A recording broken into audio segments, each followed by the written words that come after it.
দীঘায় জগন্নাথ মন্দির দর্শন করতে গিয়েছি এরকমটা হবে আমরা একদম ভাবতে পারিনি। কি হয়েছে চলো তোমাদেরকে সবটা বলছি। টোটো স্ট্যান্ড থেকে নেমে প্রায় 4 থেকে 5 মিনিট পায়ে হেঁটে আমরা পৌঁছে গিয়েছিলাম প্রভু জগন্নাথের মন্দিরে। প্রথমে সব কিছু একদম নর্মাল ছিল।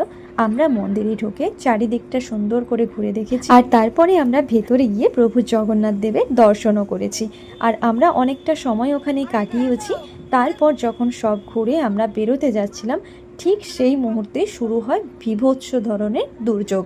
ভীষণ ঝড় বৃষ্টি শুরু হয়ে যায় এক নিমেষের মধ্যেই।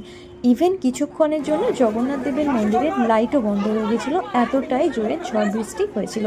আমরা কোনো রকমে একটা জায়গায় অনেকগুলো মানুষ মিলে আশ্রয় নিয়েছিলাম, আর তারপর বৃষ্টি কিছুটা কমতে আমরা সবাই মিলে দৌড়ে দৌড়ে রুমে ফিরেছিলাম।